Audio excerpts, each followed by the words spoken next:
So today we will be discussing the BJT cascaded amplifiers.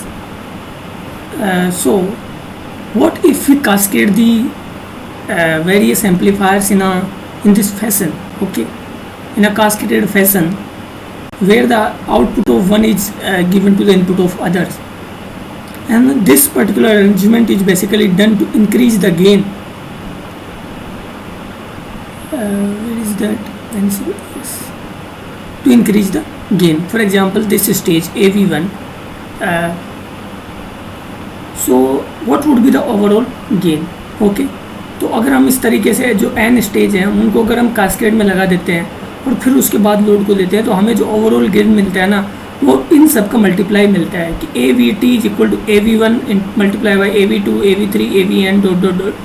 Okay, so हम कोई भी signal होता है उसको अगर हमें बहुत ज़्यादा एम्पलीफाई करना होता है, फॉर एग्जांपल सबका जितने भी स्टेज है उनका गेन 10 है और हमें बहुत ही ज़्यादा एम्पलीफिकेशन चाहिए. मान लो हमारा 1 मिली वोल्ट का सिग्नल है. ओके, और मुझे इसको 1000 टाइम्स चाहिए और सभी स्टेज का मान लो गेन 10 है, तो I have to place at least 3 amplifiers in this fashion. Okay, 10, this would do the 10 times, this would do another 10 times, and this would do another 10 times. Okay, so 3 stage would be enough to gain the 1 volt out of 1 millivolt. In this fashion we use the cascaded arrangement. अब ऐसा नहीं है कि भाई हमने इतना आसान arrangement, इतना आसान गेम नहीं है कि भाई हमने इसी तरीके से 10-10 के लगाए और सही से मल्टीप्लाई हो गया, चलो ख़त्म खेल. नहीं, यहाँ पे जो इनपुट इम्पीडेंस है और आउटपुट इम्पीडेंस है उसका एक बहुत ही बड़ा रोल है. और इनपुट और आउटपुट इम्पीडेंस की वजह से जो ओवरऑल गेन होता है, मतलब जो ये AVT है, ये क्या होता है, रिड्यूस हो जाता है. और उसी को हम देखेंगे कि किस तरीके से जो ये गेन है वो इनपुट और आउटपुट इम्पीडेंस की वजह से हमें एक्चुअली जितना मिलना चाहिए आइडियल केस में कि AV1 मल्टी कि जितने भी इंडिविजुअल स्टेज है उसको मल्टीप्लाई कर दो, उससे एक्चुअली बहुत कम मिलता है. ये बहुत ही कंसर्निंग भी चीज़ है और साथ में ये एक ऐसी चीज़ है जिसको डिस्कस करना बहुत ज़रूरी है. अब मान लेते हैं कि हमारा जो पहला स्टेज है उसका जो इनपुट इम्पीडेंस है वो ZI1 है और उसका आउटपुट इम्पीडेंस Z01 है.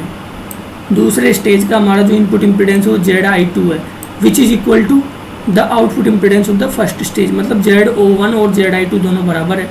और दूसरे स्टेज का जो आउटपुट इम्पीडेंस है वो Z02. सिमिलरली यहाँ तक हमारा ZON इस तरीके से हम सोल्व कर सकते हैं. और ये RL है हमारा.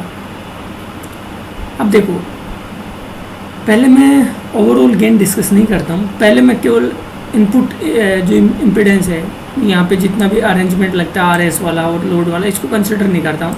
I am just considering this stage. तो इसकी अगर मैं बात करूँ तो मुझे मिलना कितना चाहिए एक्चुअली में गेन? मुझे मिलना चाहिए AV1 मल्टीप्लाई बाई AV2 AV3 dot dot dot AVN. इतना गेन मुझे मिलना चाहिए. और अगर मुझे करंट की गेन की बात करूँ तो करंट गेन हम आराम से निकाल सकते हैं. अगर हमारे पास वोल्टेज गेन है तो minus of AVT ZI1 upon RL. Okay, अब देखो क्या क्या चीज़ें हमको दी हुई होती है. ये जो दिया होता है 2 पोर्ट सिस्टम के ये जो बॉक्स के अंदर में ये होता है, हमें एक्चुअली ये चीज़ें पता होनी चाहिए एक्चुअल गेन फाइंड करने के लिए. AVNL जो कि दिया ही होता है. अगर मान लो नहीं दिया होता है तो वो क्या होता है कि एक कलेक्टर इमिटर फॉलोवर या फिर मैं कह सकता हूँ कि कॉमन कलेक्टर का जो कॉन्फ़िगरेशन होता है ना उसका गेन जनरली दिया हुआ नहीं होता है क्योंकि उसका gain is non that is 1. Okay, और हमें ZI1 पता होना चाहिए और हमें Z0 पता होना चाहिए. इफेक्टिव गेन फाइंड करने के लिए ये तीनों चीज़ें होना बहुत ज़रूरी है.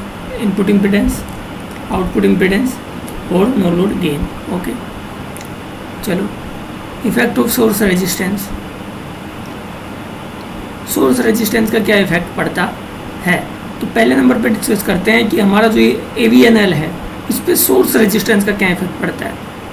ओके, पहले लोड का देखते तो ज़्यादा अच्छा होता, but let's see the first source. तो अगर हम इसका थेवेनिन इक्विवेलेंट बनाएं तो देखो VS RS और जितना इसके अंदर मैं मान लो यहाँ से इनपुट इम्पीडेंस देखूंगा तो ZIN है, तो I could replace this whole arrangement of this side with the ZIN. तो वही मैंने किया है कि इसको पूरे इधर के अरेंजमेंट को ZIN से रिप्लेस कर दिया है.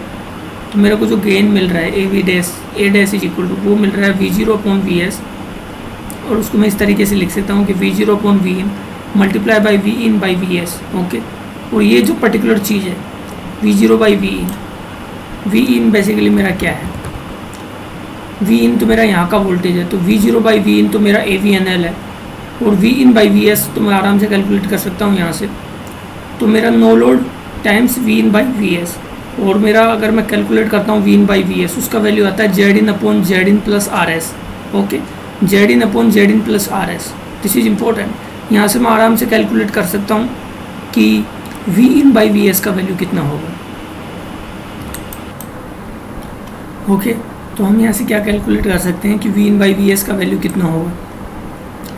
तो मैं जब Vin/Vs का वैल्यू मैंने ये कैलकुलेट कर लिया, जब मैं इस वैल्यू को इस इक्वेशन में रखता हूँ, इस वैल्यू को इस इक्वेशन में रखता हूँ, तो मेरे को ओवरऑल जो गेन मिलता है, इफेक्टिव गेन जिसको मैं कहता हूँ, when the source resistance is connected, तो वो इतना मिलता है कि जो नो लोड वोल्टेज होता है that is multiplied by Zin/Zin plus RS। Okay, ये मुझे क्या मिलता है, इफेक्टिव गेन मिल गया। ओके, तो इससे देखो एक चीज़ तो आराम से नोट कर सकते हैं कि ये जो और ये जो वैल्यू है ये मेरा 1 से कम है। ओके, तो मेरा जो इफेक्टिव गेन हुआ वो क्या हुआ, वो नो लोड का जो गेन है, तो मेरा जो गेन है वो ओवरऑल कम हो गया आफ्टर मेरे को जब सोर्स रेजिस्टेंस कनेक्ट किया, तो मेरा जो इफेक्टिव गेन है वो क्या हो गया, कम हो गया। ठीक है, अगली दूसरे नंबर की चीज़ होती है इफेक्टिव ऑफ लोड रेजिस्टेंस। अब देखो लोड रेजिस्टेंस किस तरीके से नो लोड जो हमारा गेन है उसको अफेक्ट करता है, तो इसका भी आराम से इक्विवेलेंट सर्किट बनाया जा सकता है। बट यहाँ से क्लियरली मैं देख सकता हूँ कि AVNL मल्टीप्लाई बाई किस तरीके से कनेक्ट कर सकता हूँ, इस पूरी जो है जितना भी अरेंजमेंट है उसको मैं Z0 से रिप्लेस कर सकता हूँ। और मैं अगर लिखूँगा कि V आउट, तो मैं इसको इस तरीके से लिख सकता हूँ, इफेक्टिव आउटपुट गेन जब लोड रेजिस्टेंस कनेक्ट हो, केवल लोड रेजिस्टेंस कनेक्ट है नो लोड गेन के साथ में, तो मैं उसको लिख सकता हूँ AVNL multiply by RL plus Z0। ये बहुत इंपॉर्टेंट चीज़ है। ठीक है, तो मैंने क्या देखा, ये जो पर्टिकुलर वैल्यू है ये भी 1 से कम है, तो लोड रेजिस्टेंस भी क्या कर रहा है, गेन को कम कर रहा है। और हमने ऊपर देखा कि सोर्स रेजिस्टेंस भी गेन को कम कर रहा है। तो मैं कहना क्या चाहता हूँ कि जो नो लोड गेन होता है वो क्या करता है, वो कम हो जाता है इनपुट इम्पीडेंस, या मैं कहूँगा सोर्स रेजिस्टेंस और लोड रेजिस्टेंस की वजह से। ठीक है,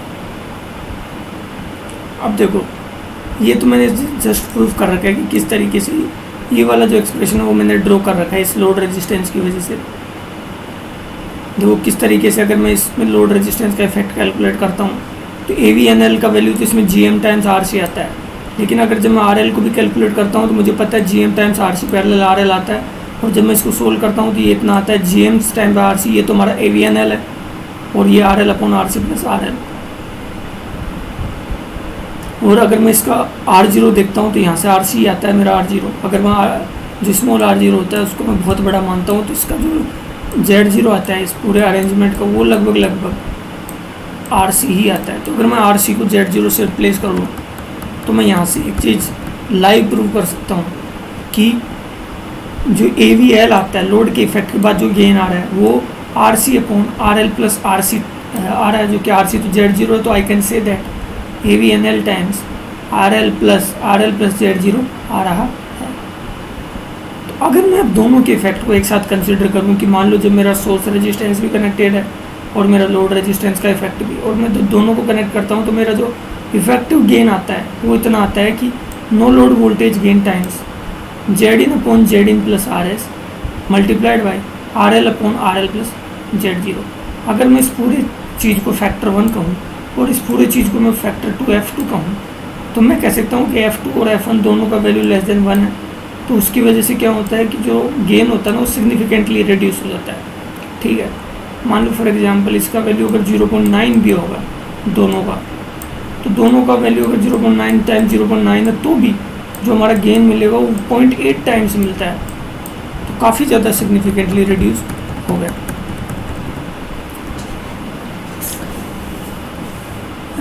चलो आगे, ये जो फॉर्मूला है दैट इज एक्सट्रीमली इम्पोर्टेंट। ठीक है, ये Z in upon Z in plus R S A V N L multiplied by R L plus का R L plus Z zero need to be remembered carefully.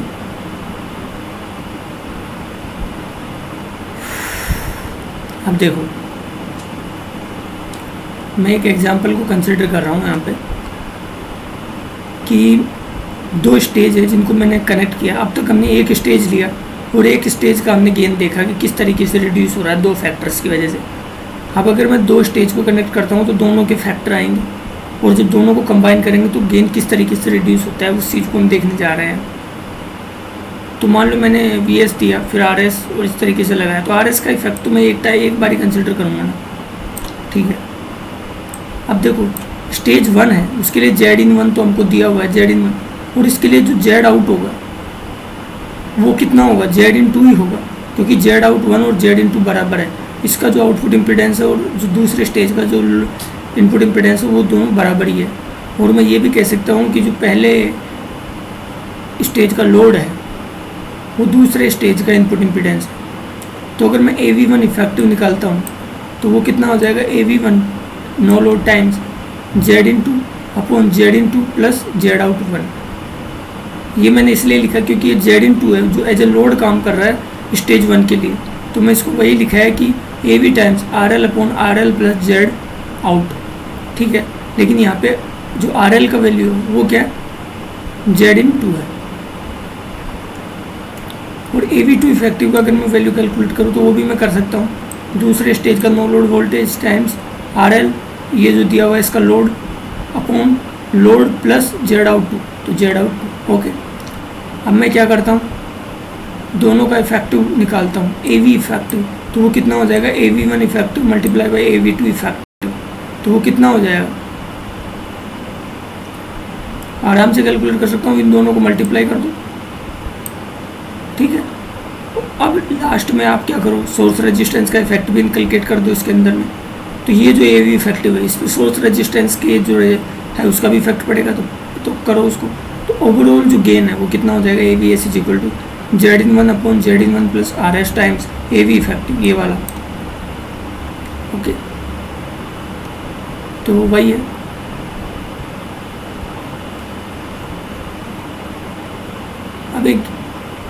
अब देख लेते हैं हम एक एग्जांपल जिसमें 3 स्टेज है। पहला वाला स्टेज तो कॉमन कलेक्टर या इमीटर फॉलोअर वाला है जिसका गेन 1 है, जेड इन 1 दे रखा है, जेड आउट 1 दे रखा है, ये तीनों चीज़ें जनरली दी होती है। और हमें क्या निकालना पड़ता है, overall gain means V out upon VS। Sometimes they ask V out upon V1 also. जब ये V1 वाला पूछता है तो हम RS वाला इफेक्ट कंसिडर नहीं करेंगे। जैसे कि ये हमारा ये वाला जो गेन है AV इफेक्टिव, इसमें क्या है, RS का अगर मैं इफेक्ट कंसिडर नहीं करूँगा तो मेरा वी आउट अपॉन यहाँ का जो वोल्टेज है ये आएगा। ठीक है, वी आउट अपॉन यहाँ का जो वोल्टेज है जो कि V इन 1 है वो आ जाएगा। और अगर मैं वी आउट अपॉन VS करूँगा तो फिर मेरा ये वाला AVS आएगा। ठीक है, तो पहले तो मैं क्या करूँगा, वी आउट अपॉन यहाँ का जो भी वोल्टेज है प्लस माइनस, मान लो मैंने V इन 1 मान लिया तो ये कंसिडर करूँगा। और लास्ट में मैं V इन 1 ये आ गया, उसके बाद में RS का इफेक्ट कंसिडर करके ओवरऑल वोल्टेज गेन आराम से कैलकुलेट कर सकता हूँ। चलो पहले नंबर की AV इफेक्टिव देखता हूँ, AV1 इफेक्टिव। तो AV1 इफेक्टिव मेरा कितना हो जाएगा, AV1 मल्टीप्लाइड बाय पहले स्टेज का लोड अपॉन पहले स्टेज का लोड प्लस पहले स्टेज का आउटपुट इम्पीडेंस। ठीक है, पहले स्टेज का लोड कितना होगा, जो दूसरे स्टेज का इनपुट इम्पीडेंस है जो कि कितना है 1 किलो ओम। तो वही है 1 गेन है पहले स्टेज का 1 multiply by 1 kilo Om upon 1 kilo ohm plus Z0 जो कि कितना है 20 ओम। जब मैं इसको सोल्व करूँगा तो लेस देन 1 आएगा। AV2 इफेक्टिव निकालो, AV2 इफेक्टिव कितना हो जाएगा, दूसरे स्टेज का गेन मल्टीप्लाइड बाय Z इन 2, क्योंकि दूसरे स्टेज के लिए लोड कितना होगा, तीसरे स्टेज का इनपुट इम्पीडेंस जो कि कितना 1 किलो ओम upon 1 kilo ohm plus Z out 1 जो कि कितना 2 किलो ओम, तो 3 किलो ओम हो जाएगा। तो 100/3 हो गया। AV3 मेरा इफेक्टिव कितना हो जाएगा, तीसरे स्टेज का गेन मल्टीप्लाइड बाय RL कितना 2 किलो ओम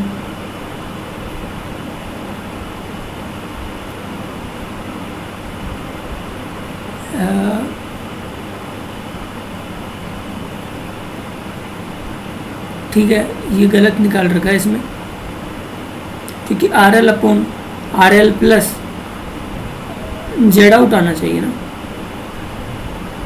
तो आर आउट का वैल्यू कितना है यहाँ पे, 2 किलो ओम दे रखा है आर आउट का value, but I have taken as 1 kilo ohm.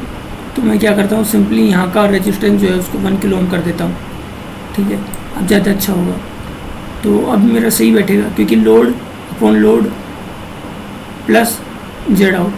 तो लोड कितना मेरा 1 किलो ओम, 1 kilo ohm plus Z out. Okay, Z out 2 kilo ohm तो सही है।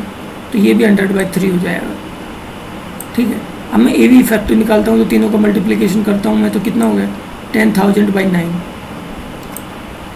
ओके, अब मैं क्या करता हूँ इन द एंड, ये कितना आया मेरा वी आउट अपॉन वी इन आया यहाँ का वोल्टेज। ठीक है, लेकिन अगर मेरे को V out by V S consider करना है तो I have to take an effect of the R S also. चलो करते हैं। तो ओवरऑल वोल्टेज गेन जो कि V out upon V S वो कितना हो जाएगा, A V S is equal to A V effective तीनों का multiplication times Z in one upon Z in one plus R S. Z in one दिया हुआ है 50 किलो ओम। जब मैं इसको कंसिडर करता हूँ तो मेरे पास इतना आ जाएगा, और मैं वैल्यू पुट करता हूँ तो मेरे पास 1010 आ रहा है। नाउ जो बहुत ही इंटरेस्टिंग चीज़ नोट करने वाली होती है, अब हमने हमारा जब ओवरऑल वोल्टेज गेन किया इस एम्पलीफायर का तीनों स्टेज का, तो कितना आ रहा है मेरा 1010। ठीक है, जबकि आना कितना चाहिए था, तीनों का हमने डिजाइन इन तीनों को सिंपल मल्टीप्लिकेशन कर दो 100 टाइम्स 100। तो इस तरीके से हमारा गेन 10,000 आना चाहिए था आइडियल केस में, जब अगर लोडिंग इफेक्ट या आर एस का कोई इफेक्ट नहीं हो रहा है तो। लेकिन देखो कितना सिग्निफिकेंट इफेक्ट हो गया कि गेन 10 टाइम्स कम हो गया। ठीक है, तो जब हम कैस्केड में एम्पलीफायर्स को कनेक्ट करते हैं तो ऐसा नहीं है कि 2 को 100 के एम्पलीफायर को कंसिडर किया, कनेक्ट किया और हमें 10,000 का गेन मिल जाएगा, नहीं, वो केस नहीं है। ठीक है, वो आइडियल केस में होता है। जबकि अगर जब हमने प्रैक्टिकल सिनेरियो को कंसिडर किया तो गेन लगभग हमें 1000 ही मिल रहा है। तो जो ये इम्पिडेंसेस थी उन्होंने कितना सिग्निफिकेंटली गेन को रिड्यूस कर दिया।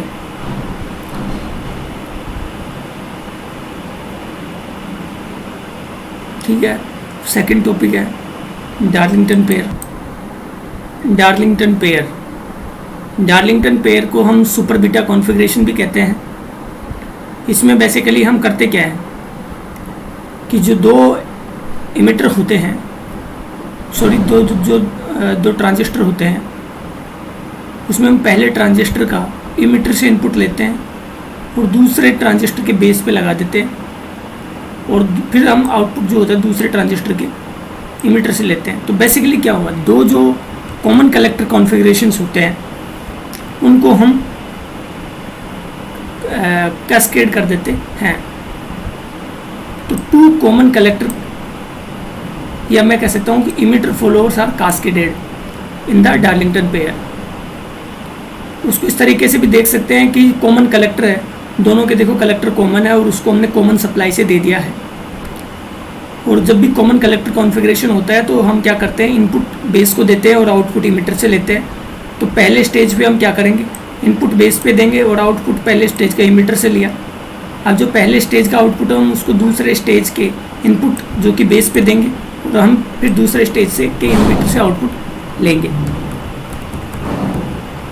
तो अगर मैं यहाँ की बात करूँ तो मेरा जो इनपुट होता है ना, अगर इस मैं पूरे अरेंजमेंट को एक यूनिट, देखो ये जो रेड बॉक्स के अंदर में बंद है, इसको मैं पूरे को, जो हमारा डार्लिंगटन पेयर होता है वो इस तरीके से पैक आता है। मतलब हमें तो सिंपल ट्रांजिस्टर की तरह उसमें 3 ही टर्मिनल दिखते हैं, एक आईसी वाला, एक आईबी वाला, एक आईई वाला। और मैं कह सकता हूँ कि हमें ऐसा दिखेगा, वो हमारा जो डार्लिंगटन पेयर होता है वो हमें ऐसा दिखता है। तो देखने पे तो सिंपल ट्रांजिस्टर लग रहा है, जिसका आईबी की वैल्यू कितनी है, आईबी 1 के बराबर है।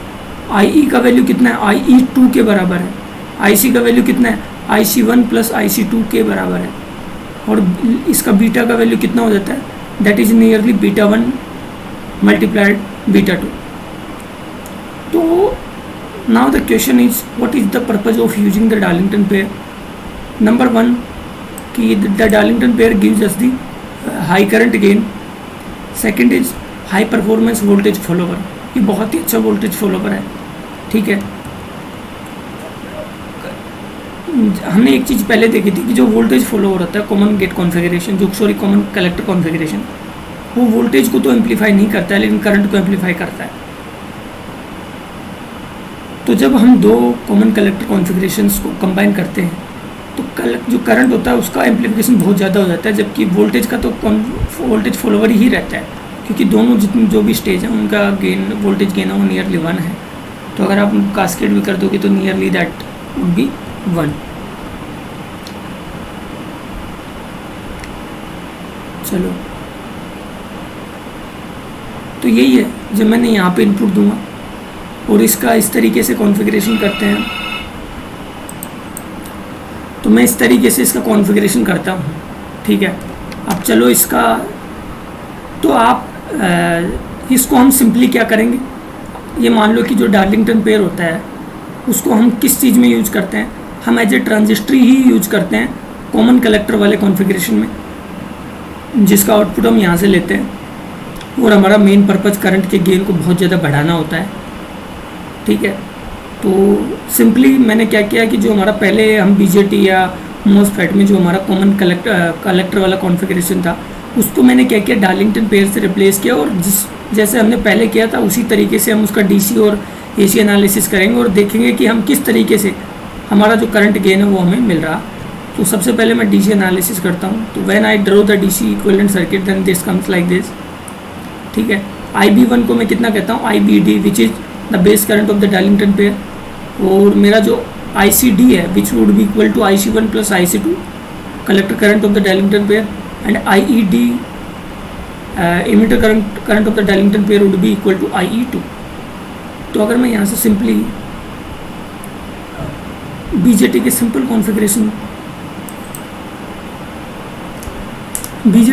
कॉन्फ़िगरेशन भी लगा के देखता हूँ तो IE1 को मैं आराम से लिख सकता हूँ, वो कितना होगा मेरा beta 1 plus 1 times IB1। Okay, that would be equal to IB2 also, would be easily seen from hair.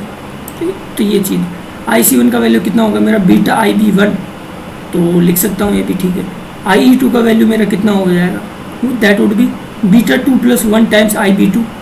अब मैं अगर IB2 का वैल्यू पुट करता हूँ इसमें from the equation number this, then I can easily get that IC2 is equal to beta 2 plus beta 2 times IB2। Okay, तो मेरा IC2 का वैल्यू इतना आ गया। अब मैं अगर, और IE2 का वैल्यू मेरा कितना आ गया, इतना beta 1 plus 1 plus beta 2 plus 1 times IB1। अब मेरा करंट गेन कितना होगा यहाँ से, और IB2 मेरा इतना होगा। ठीक है, तो सारे करंट बेसिकली मैं क्या कर सकता हूँ, कैलकुलेट कर सकता हूँ, चाहे वो IB1 IC1 हो, IC2 हो, IE2 हो, IB2 हो, ये सारे करंट का हमने वैल्यू यहाँ पे इस पोर्शन में हमने कैलकुलेट कर दिया।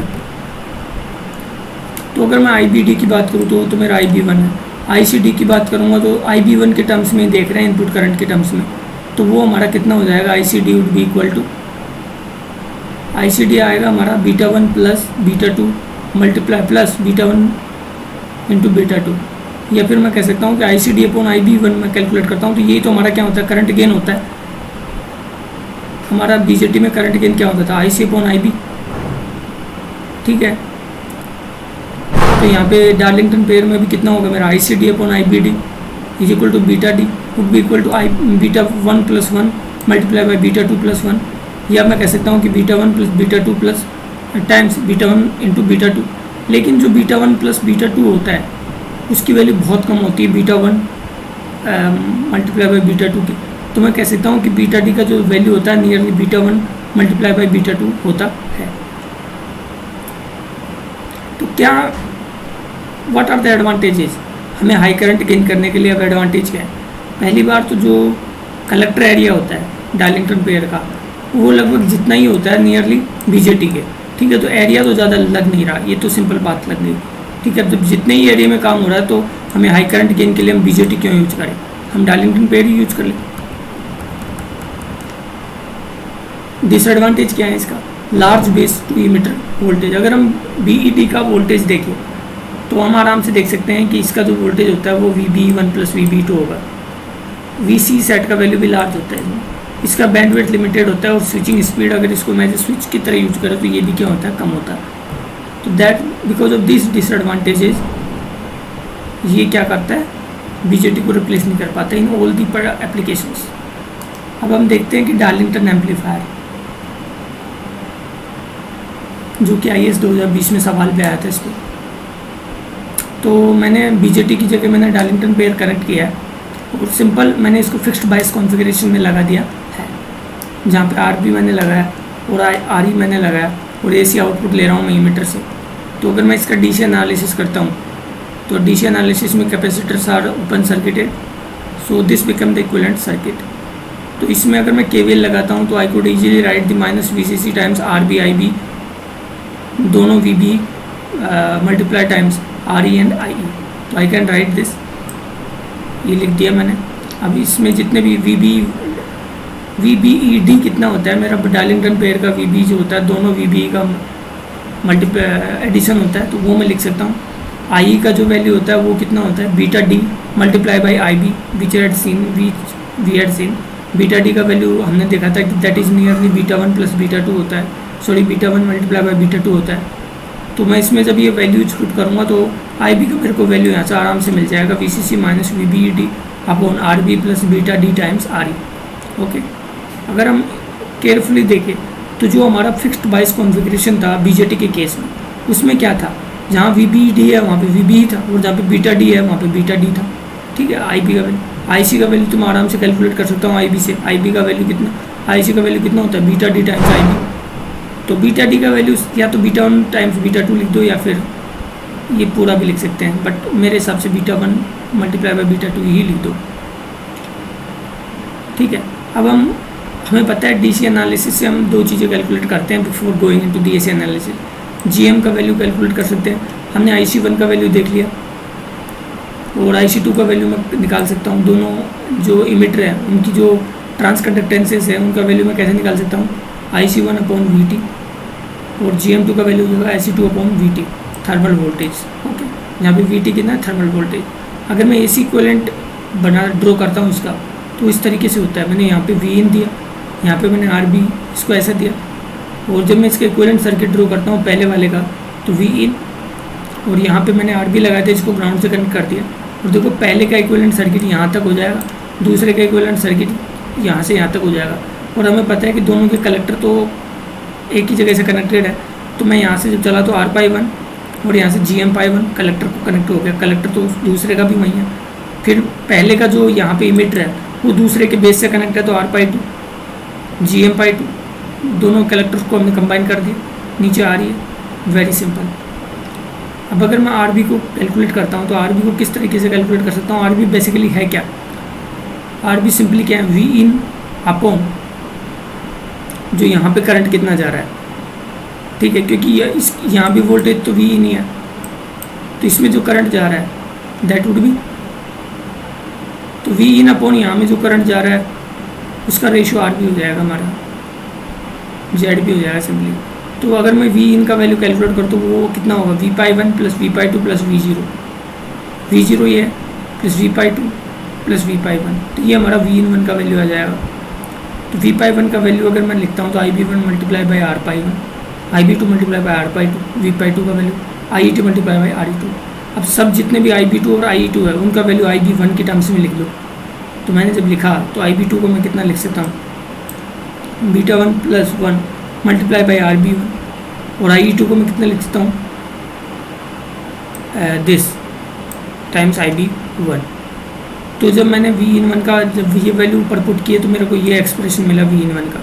मैं IB1 को नीचे लेके जाता हूँ तो VB अपॉन IB, इसका वैल्यू तो ZB है, तो ये मेरा इतना आ जाएगा, R⁻1 प्लस का β1 R⁻2 प्लस का β1 β2 RE। ओके, R⁻ को मैं R⁻2 को हमें एक चीज़ पता है, R⁻ multiply by GM is equal to beta. तो अगर मैं R⁻ को मैं कितना लिख सकता हूँ, बीटा बाई GM, तो जब मैंने आर बाई टू को बीटा बाई जी एम लिखा तो मेरे को पहले का वैल्यू कितना मिलेगा, beta one beta two upon G M two, isn't it. और अगर मैं आर बाई वन को भी लिखता हूँ तो ये मैं इसको beta one multiply by G M लिख सकता हूँ, लेकिन इसका जो वैल्यू होगा ना काफ़ी कम होगा as compare to beta one multiply by beta two upon G M two times plus beta one beta two times R E. तो मैंने उसको नेगलेक्ट कर दिया, ठीक है। अब मैं बीटा डी रिप्लेस कर देता हूँ बीटा वन और बीटा टू की जगह, तो मैंने बीटा डी को बाहर ले लिया यहाँ से, तो जेड बी का मेरा वैल्यू कितना हो गया, R E plus one upon G M two, ठीक है। बीटा डी का वैल्यू नियरली 1000 से 10,000 हो गया मान लो, क्योंकि दोनों बीटा का वैल्यू लगभग बीटा 100 तो होता ही है। अब मैं जब इसका इक्विवेलेंट सर्किट ड्रॉ करता हूँ तो दैट वो ऐसा होगा। तो जेड इन का वैल्यू अगर मैं ओवरऑल जेड इन का वैल्यू कैलकुलेट करता हूँ तो वो जेड बी और आर बी का पैरेलल हो जाएगा, तो आराम से कैलकुलेट किया सकते हैं। वोल्टेज गेन कितना होगा, V zero upon V in. V zero का वैल्यू हमें पता है कितना है, I two into R E. I two का वैल्यू कितना है, beta D times I B one into R E, तो beta D times R E into I B one. V zero का वैल्यू इतना है, ठीक है। अब हम क्या कर सकते हैं, देखो वी इन का वैल्यू भी कैलकुलेट करो आई बी वन के टर्म्स में, तो मैं लिख सकता हूँ I B one times Z B. We could easily write that कि वी इन वन का वैल्यू कितना है, I B one times Z in. Simply Z B क्या था, V in upon I B one ही तो था, तो वी इन वन को मैं I B one times Z B लिख ही सकता हूँ। तो जब मैंने इन दोनों को डिवाइड किया तो मेरे को कितना मिल गया, ए वी का value R E upon Z, beta R E upon Z B मिलेगा ना मेरे को। जब जेड बी का वैल्यू इसमें पुट करूँगा तो दैट कम्स नियरली वन। तो देखो वोल्टेज गेन तो इसने किया नहीं, वोल्टेज गेन तो इतना ही आया, ठीक है। Even after cascading voltage gain तो वन के नियरली आता है। जेड जीरो पे आराम से कैलकुलेट किया जा सकता है, जो कि आराम से कैलकुलेट होता है, जिसकी value nearly one upon G M two आएगी। करंट गेन कितना हो जाएगा, I zero upon I one. I zero का वैल्यू कितना होता है, आई ई टू, जिसका वैल्यू कितना होता है, beta D times I B one. और आई वन का वैल्यू मेरा कितना है, या मैं इतना लिख सकता हूँ आई बी वन। अब देखो आई जीरो अपॉन आई का वैल्यू कितना हो जाएगा मेरा, I zero upon I B multiply by I B by I one I zero by I B calculate करता हूँ पहले तो मैं, जिसका वैल्यू तो सिंपली कर लिख सकता हूँ कि ये beta D beta one plus one multiply by beta two plus one. तो आई बी अपॉन आई इन, इसका वैल्यू मैं कैसे कैलकुलेट करता हूँ, R B upon R B plus Z B. तो ए आई कितना हो जाएगा मेरा current gain, beta D multiply by R B upon R B plus Z B, ठीक है। नेक्स्ट थिंग भी डिफरेंशियल एम्पलीफायर्स।